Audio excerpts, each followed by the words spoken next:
أعوذ بالله من الشيطان الرجيم. الرحمن الرحيم.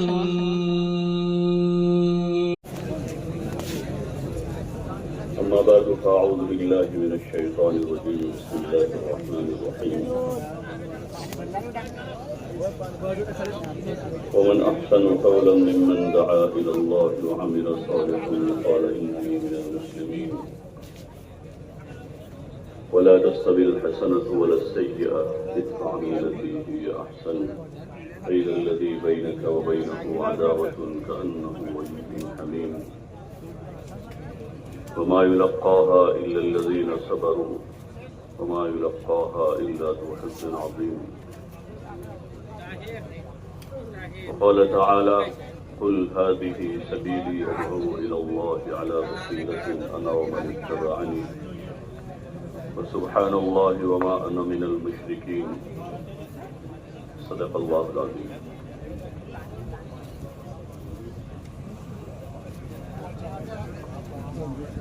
اپنے آگے کی جگہ کو پر کر لیں، جو جہاں بیٹھا ہے اپنے آگے دیکھ لیں، جو جگہ ہے اس کو پر کرتے ہوئے آگے بڑھ جاتے ہیں.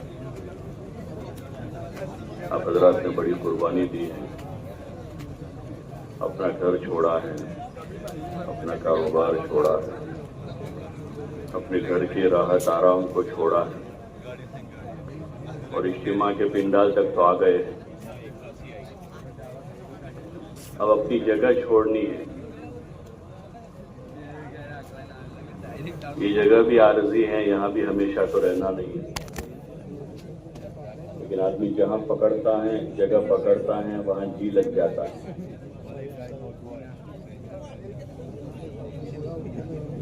تو اس سے تھوڑا سا آگے بڑھ جائیں گے اور اپنی طلب اللہ کو بتاویں کہ ہم طالب ہیں. اور طالب جو ہے وہ نوازا جاتا ہے. آدمی کے اندر جتنی طلب ہوتی ہے اس کے بقدر اللہ تعالیٰ کی طرف سے نوازش ہوتی ہے. ماشاءاللہ. اور بڑھ جائے اور بڑھ جائے. پیچھے والے بھی جو ہیں ہر ایک اپنے آگے سے اپنے آگے دیکھیں. 1 فٹ جگہ ہے تو 1 فٹ کو پر کر لو، 10 فٹ ہو تو 10 فٹ پر کر لو. بیٹھے بیٹھے پر ہو جاتی ہو تو بیٹھے بیٹھے پر کر لو. کھڑے ہونے کی ضرورت ہو تو کھڑے ہو کر آ جاؤ. ماشاءاللہ. اللہ جزائے خیر دے آپ حضرات کو. اور آ جائے اور آ جائے.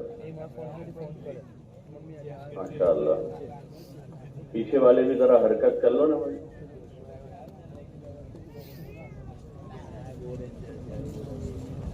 اس مشقت پر بھی اجر ہے. دین کے خاطر آدمی کا جو قدم بڑھتا ہے اور دین کی نسبت پر آدمی کو جو تکلیف پہنچتی ہے، جو آدمی مشقت اٹھاتا ہے، اس کا اجر اور ثواب اللہ کے وہاں طے ہوتا ہے. ماشاءاللہ. یہاں تو اچھا ہے کہ موسم پھر بھی تھوڑا سازگار ہے، ہوا اچھی چل رہی ہے تو گرمی کا احساس کم ہو رہا ہے. پیچھے کے اجتماعات میں تھوڑا احساس زیادہ ہوتا ہے. ماشاءاللہ. اور بھی پیچھے جو حضرات ہیں تھوڑا سا اپنی جگہ سے حرکت کریں گے. حرکت میں برکت ہے، حرکت میں برکت ہے. روزی روٹی میں بھی آدمی حرکت کرتا ہے تو برکت ہوتی ہے. کسان حرکت کرتا ہے تو کھیت میں برکت ہوتی ہے. دودھ دونے والا حرکت کرتا ہے، جانور کو بھی حرکت کرواتا ہے تو وہاں بھی برکت ہوتی ہے. ہر جگہ حرکت میں برکت. ماشاءاللہ. آ جاؤ آ جاؤ.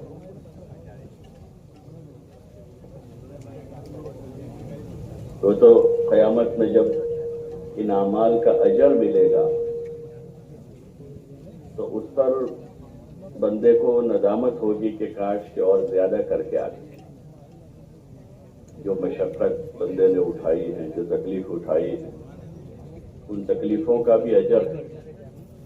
جو پریشانیاں آتی ہیں دین کے خاطر، وہ ساری چیزوں کا اجر ہے. دنیا کے خاطر جو مشقتیں ہیں اس کے بدلے میں مال دکھتا ہے تو آدمی کو ہمت رہتی. اسی موسم میں ابھی کنسٹرکشن کے جتنے مزدور ہیں وہ سب کام کر رہے ہیں, صبح 8 سے یا 9 سے 5 بجے تک, کیونکہ ان کو شام کو 800,000 روپے دکھتے ہیں. روڈ کانٹریکٹ میں کام کرنے والے مزدور کام کر رہے ہیں, ان کو مہینے کی تنخواہ دکھتی ہے. اسٹیشن پر کولی کام کر رہے ہیں, ان کو نفع دکھتا ہے. ٹھیلے والے, لاری والے, رکشے والے, رکشا ہوتا ہے آٹو رکشا والے کتنے سارے ہیں, سب جگہ وہ ابھی رکشا چلا رہے ہوں گے. ٹرک ڈرائیور ٹرک چلا رہے ہیں کہ وہ ان کو مال دکھتا ہے کہ مہینہ پورا ہوگا تو 15,000 20,000 روپے کمائیں گے. جب دین کے خاطر جو اعمال ہے اور ان اعمال پر ملنے والا جو اجر ہے, اگر اس کا احتساب ہو جائے, اس کا یقین پیدا ہو جائے, تو پھر آدمی دین کے خاطر بڑی سے بڑی تکلیف اٹھا لے گا. حضرت شیخ رحمۃ اللہ علیہ نے حکایات صحابہ میں ایک باب لکھا ہے, دین کے خاطر مشقتوں کا برداشت کرنا.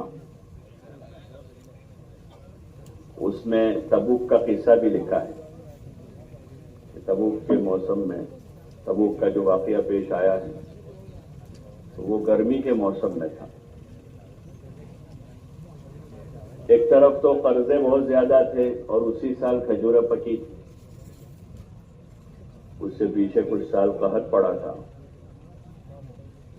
اور دوسرا تپش بہت زیادہ تھی, گرمی بہت تھی, لوہیں چل رہی تھی.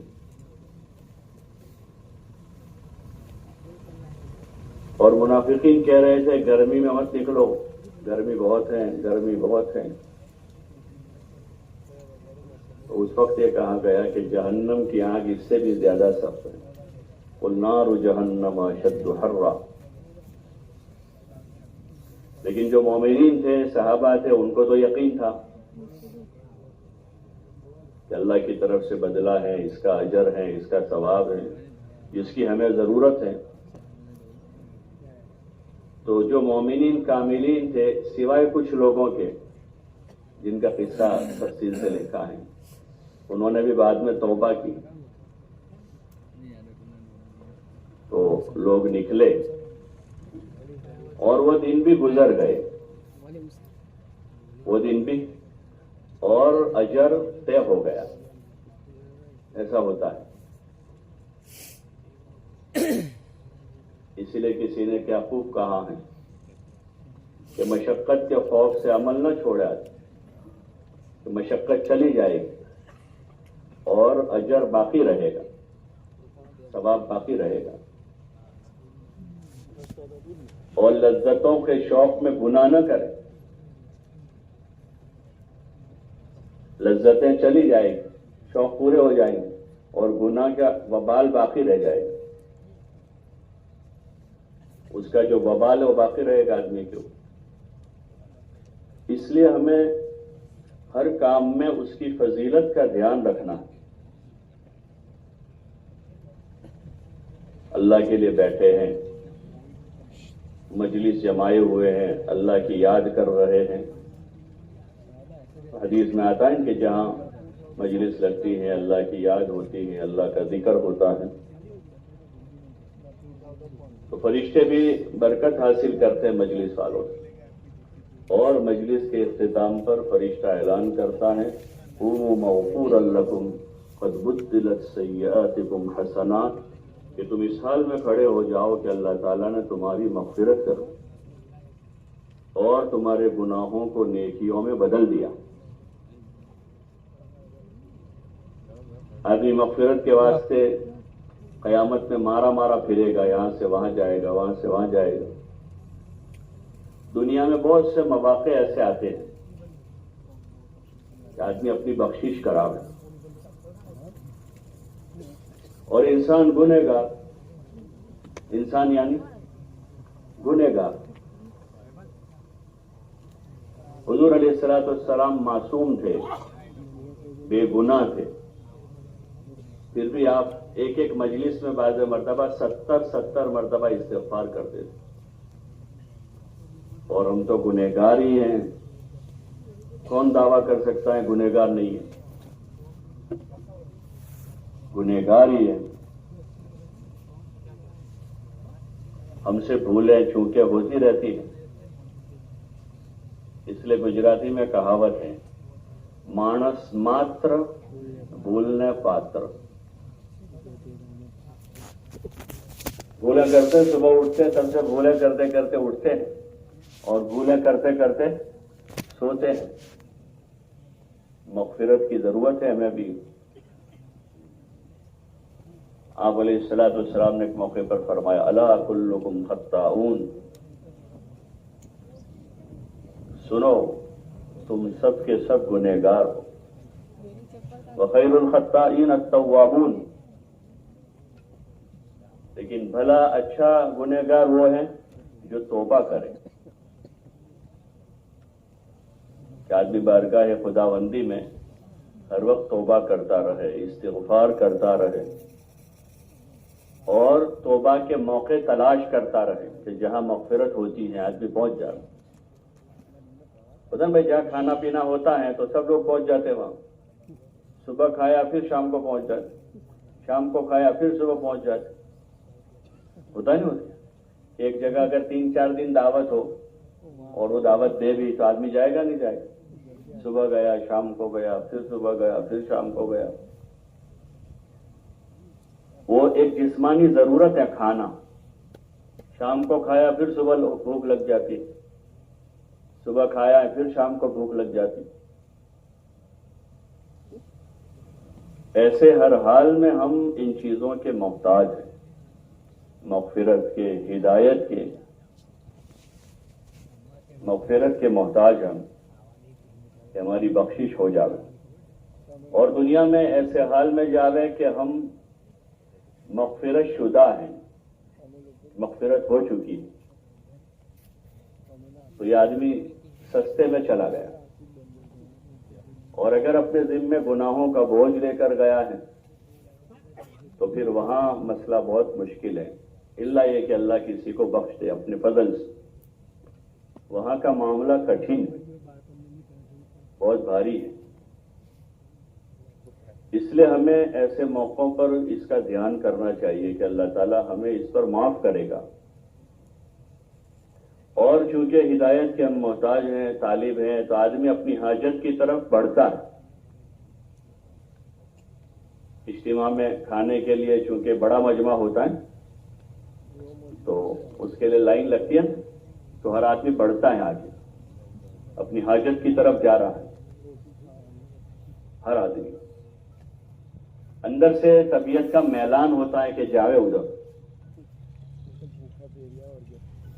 ایسے ہدایت ہماری بڑی ضرورت ہے، بہت بڑی ضرورت ہے.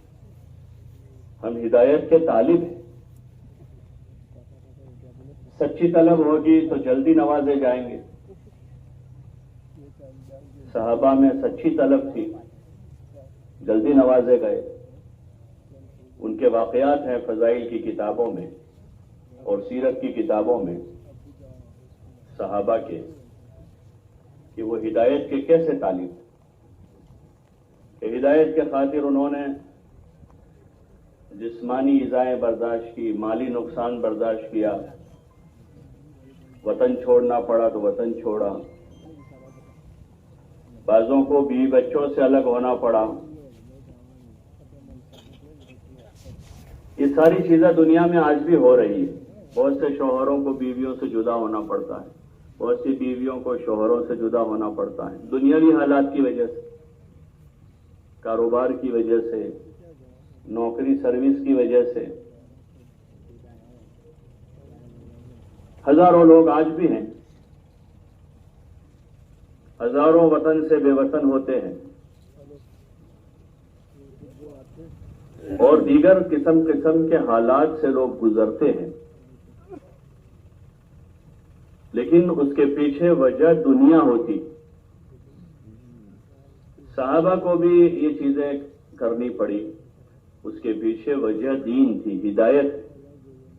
ہدایت حاصل کی تو بیوی بچوں نے پسند نہیں کیا.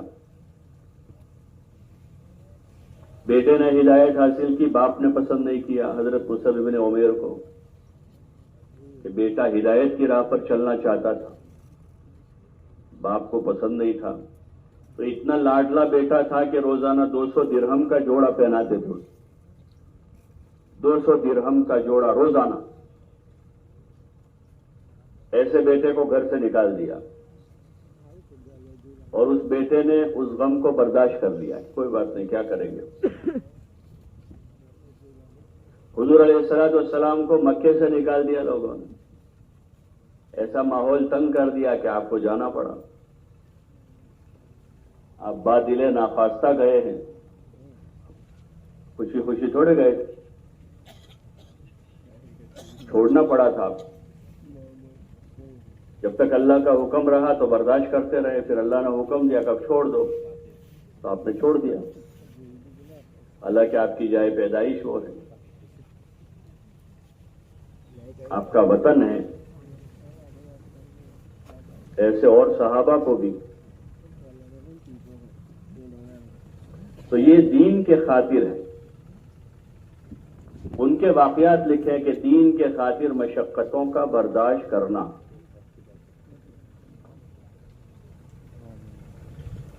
جو چیز آدمی کو زیادہ محبوب اور مرغوب ہوتی ہے اس کے خاطر آدمی تکلیفیں برداشت کرتا ہے،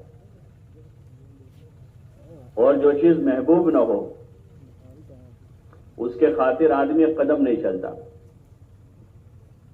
ایک قدم بھی نہیں چلے گا. اس کو ہاتھ نہیں بڑھائے گا اس کو لینے کے لیے. بیٹھا ہوا بیٹھے بیٹھے حاصل ہو جاتا، لیکن آدمی ایسے ہاتھ نہیں بڑھائے گا اس کو لینے. ٹھنڈی صبح کی چائے پڑی ہے ٹیبل پر اور کوئی چائے کہ چائے پی لو، یہ بہت اچھی چائے ہے، ہاتھ بڑھائے گا کوئی؟ ارے بولو نا بھائی. اور گرمی کا موسم، سخت گرمی ہے، پانی آدمی کے پاس نہیں ہے، اور گھر سے باہر ٹھنڈا پانی ہے دھوپ میں، تو آدمی اٹھ کے جائے گا، چلے گا، دھوپ کی تکلیف برداشت کر کے بھی پانی لے کر آئے. تو ایسے ہی جو چیز مرغوب اور محبوب ہوتی ہے اس کے خاطر آدمی قربانی دیتا ہے. صحابہ کے دلوں میں دین کی اہمیت تھی، اس کی عظمت تھی، اللہ کے اوامر کی، اللہ کے حکموں کی. تو وہ اللہ کے حکموں کے خاطر مشقت برداشت کرتے تھے. جس لائن کا حکم آیا، اس لیے کہ ہم اقرار کر چکے ہیں اللہ تعالیٰ سے.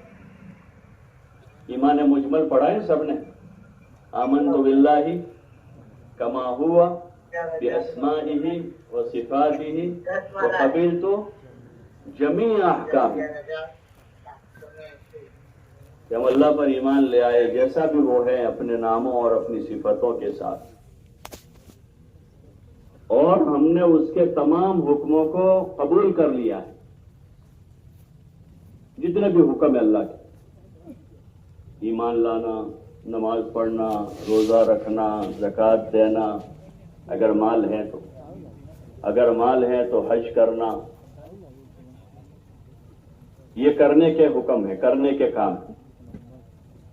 کچھ حکم ایسے ہیں جو بچنے کے کہ نہ کیے جائیں، نواہی کہتے ہیں اس کہ یہ کام نہ کرنے کے، اس سے بچنا ہے. لیکن وہ بچنے کے لیے ایک طاقت کی ضرورت ہوتی ہے. بچنے کے لیے لا حول ولا قوت الا باللہ، نیک کام کرنے کی طاقت اور گناہوں سے بچنے کی قوت، دو چیزیں ضروری ہیں. جیسے لائٹ چلتی ہے، پنکھا چلتا ہے، دو طاقتیں ہیں، ایک پلس مائنس دونوں طرف سے نا، گرین اور لال، دو قسم کے وائر ہیں. دونوں میں سے ایک ہو تو چلے گا؟ ارے بھائی چلے گا، دونوں چاہیے. ایسے نیک کام کرنے کی طاقت اور گناہوں سے بچنے کی قوت، یہ دونوں چیزیں ضروری ہیں. دونوں چیزیں. ایمان جتنا اندر قوی ہوگا، مضبوط ہوگا، ایک درجہ ایمان کا یہ ہوتا ہے کہ آدمی کو نیکی کے کاموں پر ڈالتا ہے، کہ آدمی نماز پڑھتا ہے، روزہ رکھتا ہے، زکوٰۃ دیتا ہے،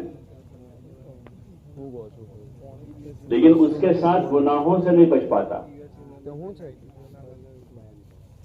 آدمی جھوٹ بولتا ہے، غیبت کرتا ہے، موقع مل جائے تو دھوکہ دے دیتا ہے، بے ایمانی کر دیتا ہے، آدمی بے ایمانی کر دیتا ہے کہ وہ طاقت ابھی کمزور ہے۔ ایک طاقت تو ہے لیکن ایک طاقت کمزور ہے۔ یہ جو تبلیغ میں سب سے کہا جاتا ہے کہ ہر آدمی ایمان بناوے، ایمان بناوے، تو یہ اس کا معنی ہے کہ اس طرح کا ایمان بناوے جو حکموں پر کھڑا کر دے اور گناہوں سے بچا دے، اتنا ایمان بنا دے کہ رات کے اندھیرے میں بھی آدمی کو گناہ سے بچا دے، بند کمرے میں بھی آدمی کو گناہ سے بچا دے، کوئی نہیں دیکھ رہا ہے، اس وقت یہ دھیان ہو جاوے کہ اللہ دیکھ رہا ہے، کہ کوئی نہیں دیکھتا ہے، اللہ دیکھ رہا۔ یہ طاقت ہے گناہوں سے بچانے والی، کہ اتنی طاقت آدمی کے اندر پیدا ہو جائے۔ پہلے والی طاقت کافی نہیں ہوگی کہ آدمی نیکی پر تو پڑ گیا، ایک درجہ ہوا، لیکن گناہ سے نہیں بچ رہا ہے، تو آدمی کے اوپر گناہوں کا وبال آئے گا۔ کیا آئے گا؟ گناہوں کا وبال آئے گا، دنیا میں بھی آخرت میں بھی پکڑا جائے گا۔ اور واضح مرتبہ تو واضح لوگ ایسے خسارے میں جائیں گے کہ گناہوں کا وبال اتنا زیادہ ہوگا کہ باوجود نیکی کرنے کے بھی جہنم میں چلے جائیں گے، کہ گناہ کا وبال زیادہ ہے۔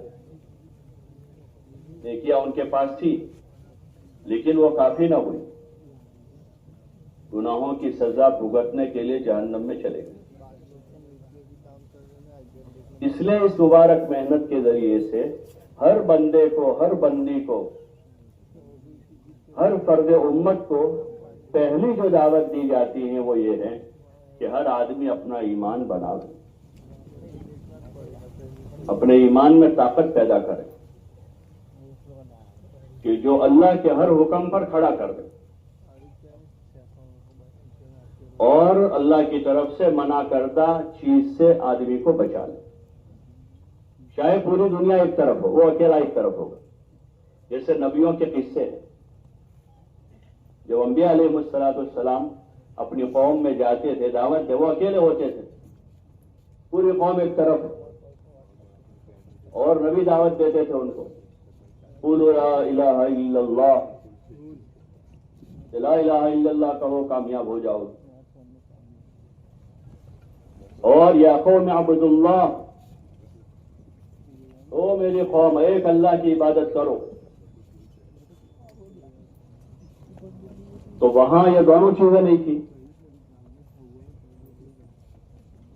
ایک اللہ پر ایمان لانا بھی نہیں تھا اور ایک اللہ کی عبادت بھی نہیں تھی، تو اس کی وجہ سے انبیاء علیہ السلام پر حالات آتے تھے، لوگ مخالفت کرتے تھے، نبی اکیلے پڑ جاتے تھے، کوئی ساتھ دینے والا نہیں ہے، لیکن چونکہ ان کی بات حق ہے، سچی ہے، سچی بات ہے، تو وہ اپنی بات پر جمے رہتے تھے، تو اس جمنے پر لوگ ان کی مخالفت کرتے تھے، لوگ ان کو گالیاں دیتے تھے، برا بھلا کہتے تھے، جاہل کہتے تھے، بے وقوف کہتے تھے، گمراہ کہتے تھے، روبرو ان سے کہتے تھے کہ تو گمراہ ہے، تو ان کو اپنی صفائی دینی پڑتی تھی، لیس بی ضلالۃ ولکنی رسول من رب العالمین، کہ بھائی میں گمراہ نہیں ہوں، میں تو اللہ کا رسول ہوں۔ لوگ بیوقوف کہتے تھے، ان کو صفائی دینی پڑتی تھی، لیس بی سفاہۃ ولکنی رسول من رب العالمین، کہ بھائی میں بے وقوف نہیں ہوں، میں تو رب العالمین کا رسول ہوں، اکیلے پڑ جاتے تھے۔ یہی مجاہدہ ہے دنیا میں کہ آدمی اکیلا پڑ جاتا ہے، گھر میں، قوم میں، سماج میں. ہاں، اگر ایمانی طاقت نہیں ہوگی تو آدمی کے لیے جمنا مشکل ہوگا. آدمی کمپرومائز کر لے گا، جہاں کرنے کا ہوتا ہے وہاں نہیں کرتا. کہ بھائی دنیا کے معاملے میں آدمی کمپرومائز کرے، پیسوں کا مسئلہ ہے کمپرومائز کر دے. 60 نکل دیتے ہو 50 دینا، ٹھیک ہے بھائی چلو 10 معاف. ٹھیک ہے، نہیں مانتی نہیں مانو، سمجھاتے رہیں گے. لیکن وہاں کیس چل رہے ہیں. اور جہاں کمپرومائز نہیں کرنا ہے ایمان میں، اللہ کی عبادت اطاعت میں، لا طاعت لمخلوق فی معصیت الخالق، کہ اللہ کی معصیت میں کسی مخلوق کی اطاعت جائز نہیں ہے. تو وہاں لوگ کیا کہ کمپرومائز کرو نا، جانے دو یار. سب سمجھدار ایسی صلاح دیتے ہیں لوگوں کو، بھائی جانے دو، لوگ کیا کریں گے، کمپرومائز کر لو. یعنی تم بھی ان کے جیسے ہو جاؤ، بے ایمانی کرو، جھوٹ بولو، دھوکہ دو، غبن کرو، زنا کرو، آوارگی کرو، عیاشی کرو. یہ بہت بڑا دھوکہ ہے، بہت بڑا دھوکہ ہے. اور آدمی اس کو اپنا کمال سمجھتا ہے. یہ دین کی سمجھ کی کمی ہے. ایسا ہی ہوتا تو حضور علیہ السلام کو 13 سال دھکے کھانے کی کیا ضرورت تھی وہاں؟ وہ تو کہتے ہی تھے کمپرومائز کر لیں. بلکہ یہاں تک آ گئے تھے کہ 1 سال ہم اللہ کی عبادت کریں گے، 1 سال آپ ہمارے معبودوں کی عبادت کرنا، چلو اس پر سمادھان کرو. ایسا کہتے تھے، ایسا کر لیں، آپس میں سمادھان کر لیں تاکہ لڑائی ختم ہو جائے گاؤں میں. ایسے آتے تھے حضور صلی اللہ علیہ وسلم کے پاس. ابو طالب کے وصال کے وقت مکہ کے کچھ چودھری آئے ان کے پاس، ابو طالب کے پاس، اور انہوں نے کہا کہ اب ہم کو آپ کی زندگی کی زیادہ امید نہیں ہے، یہ مرض الموت لگ رہا ہے. علیہ السلام تشریف لائے تو پورا کمرہ بھرا ہوا تھا ان کا، سارے چودھری لوگ بیٹھے ہوئے تھے. ابو طالب اپنے کھاٹ پر تھے اور ان کے پاس ایک جگہ خالی تھی بیٹھنے کی. روایت میں آتا ہے کہ حضور علیہ السلام تشریف لائے، ابو جہل نے دیکھا کہ ایک جگہ خالی ہے. اگر حضور علیہ السلام وہاں قریب جا کر بیٹھے تو ایسی بات کریں گے کہ ابو طالب ان کی باتوں میں آ جائیں گے. تو ابو جہل وہاں جا کے بیٹھ گیا اور آپ کے لیے جگہ نہیں چھوڑی. تو آپ دروازے پر ہی کھڑے رہے اور پوچھا کہ چچا جان آپ نے یاد کیا تھا؟ تو کہا ہاں، یہ سب لوگ آئے ہیں کہ کچھ صلح کی شکل نکل آوے اور سمادھان ہو جاوے، کمپرومائز ہو جاوے کچھ. تو حضور علیہ السلام نے فرمایا کہ میں ایک ایسی بات لے کر آیا ہوں کہ اگر یہ لوگ اس کو قبول کر لیں گے تو پورا عرب ان کے تابع ہو جائے گا اور عجم ان کو جزیہ دے گا. تو وہ تو سب چودھری لوگ، تو ان کو تو چودراہٹ کرنی تھی. تو کہنے لگے ہاں. ابو جہل نے کہا ہاں بھتیجے، تمہاری ایسی ایک نہیں 10 باتیں منظور اگر ایسا ہوتا ہو کہ پورا عرب ہمارے تابع ہو جائے اور پورا عجم جو ہے وہ ہم کو جزیہ دے دے. تو ایسی تو ایک بات نہیں، آپ نے کہا تھا میں ایک بات لایا ہوں، آپ کی ایک نہیں، ایسی تو 10 باتیں منظور ہیں. تو آپ صلی اللہ علیہ وسلم نے فرمایا قولوا لا الہ الا اللہ تفلحوا. تو سب اپنے دامن جھاڑتے ہوئے وہاں سے اٹھ کر چلے گئے، کمپرومائز نہیں ہوا. کیونکہ یہ معاملہ ایسا ہے ہی نہیں کہ یہاں کمپرومائز ہو. لیکن بے دینی ہے نا، بے دینی ہے. اس لیے لوگ اپنے دنیا کے امور میں اپنا ذاتی فائدے دیکھتے ہیں یا اپنی چاہت پوری ہوتی ہوئی نظر آتی ہے، تو پھر اللہ کی معصیت پر جمع ہو جاتے، گنہگاروں کے ساتھ ہو جاتے، اس لیے کہ تمیز ہی نہیں ہے. ہاں جہاں اللہ نے کہا ہے حق چھوڑ دو، معاف کر دو، صلح کر لو، صلح تمہارے لیے بہتر ہے، معاف کرو اللہ تمہیں معاف کرے گا، وہاں آدمی معاف نہیں کرتا. وہاں سمادھان نہیں کرتا، وہاں تو کہتا ہے کہ میں بھی لڑوں گا، میری اولاد لڑے گی، ایسا کہتا ہے. اور دوسرا کہتا ہے کہ یہاں بھی نہیں دوں گا، قیامت میں بھی نہیں دوں گا. ایسا پتہ نہیں ہے قیامت ابھی اس کو کیا ہے، قیامت کیا ہے ابھی پتہ نہیں کہ قیامت کیا ہے. اس لیے دین کی سمجھ پیدا کرنے کی ضرورت ہے. یہ جو مجلس ہماری ہے اور دین کی دعوت کی نسبت پر یہ جو مذاکرات ہیں، اس سے یہی چیز چاہی جا رہی ہے کہ ہمارے اندر یہ طاقت پیدا ہو، نیکی کی طرف جانے کی، گناہوں سے بچنے کی، اور دنیا اور آخرت میں تمیز پیدا ہو، دنیا اور آخرت میں تمیز پیدا ہو، تاکہ آدمی آخرت جہاں ہمیشہ رہنا ہے وہاں کے لیے آدمی عمل کرے، اور جس دنیا کو چھوڑنا ہے اس کے دھوکے میں نہ رہے. اس لیے کہ دنیا کے اندر ہی دھوکہ ہے، اللہ نے اس کو پیدا کیا ہے، اور وہ اللہ خود کہہ رہا ہے کہ دھوکے باز ہے، کہ اس کا دھوکے سے کوئی آدمی دھوکہ نہ کھائے. چوکنا کیا ہے، آگاہ کیا ہے، لیکن آدمی ماحول کے تابع ہو جاتا ہے. اندر کی طاقت کمزور ہے جو اس کے دھوکے سے بچانے والی ہے. وہ طاقت پیدا کرنے کے لیے دعوت ہے کہ آدمی دعوت دے دوسروں کو، ایمان کی، اعمال کی اور آخرت کی، نیک کاموں کی. جیسے دعوت ہے نا، ایمان کی بات کرتے ہیں، نماز کی بات کرتے ہیں، علم کی بات کرتے ہیں، ذکر کی بات کرتے ہیں، تلاوت قرآن کی بات کرتے ہیں، دین کا علم سیکھنے کی باتیں کرتے ہیں، اور اکرام مسلم اور حسن اخلاق کی بات کرتے ہیں. یہ اچھے اچھے کاموں کی دعوت ہے کہ ہر آدمی دوسرے سے بات کرے، گھر میں ماں بیٹے باتیں کریں، میاں بیوی باتیں کریں. جیسے دنیا کی چیزوں کی، پیسوں کی، کپڑوں کی، جوتوں کی باتیں کرتے ہیں، سبھی کرتے ہیں.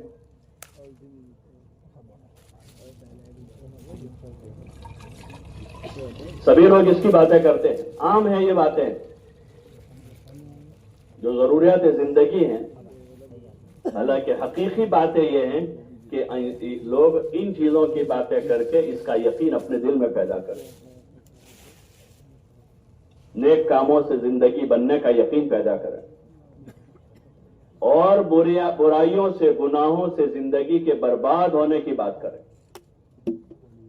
کہ گناہ ہوں گے تو زندگی برباد ہو جائے گی. گناہوں کے برے اثرات ہوتے ہیں جیسے نیکی کے اچھے اثرات ہوتے ہیں، ایسے گناہوں کے انسانی زندگی پر برے اثرات ہوتے ہیں. لیکن اس دور میں جو ہے گناہوں کو مزین کر کے پیش کیا گیا ہے. وہی پرانی شراب ہے، بوتل بدل دی ہے.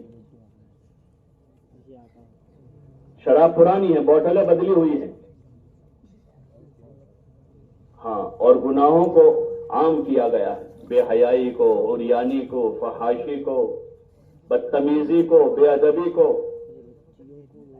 ترقی کے نام پر سب کو بدتمیز بنا دیا، بے ادب بنایا. ہاں، اور بے حیا بنا دیا ترقی کے نام پر. جتنی عورتوں نے، جتنی لڑکیوں نے جو یہ لباس پہنا ہے وہ ترقی کے نام پر ہی پہنا ہے کہ ہم فارورڈ ہیں، یہ بیکورڈ ہیں. پردہ کرنے والی، پورا دوپٹہ رکھنے والی، پورے کپڑے پہننے والی، کہ بیکورڈ ہے. یہ پرانی سوچ ہے. انسان آزاد ہے، آزادی کے نام پر اور ترقی کے نام پر، ترقی نے کے نام پر بے ادب بنائی اولاد کو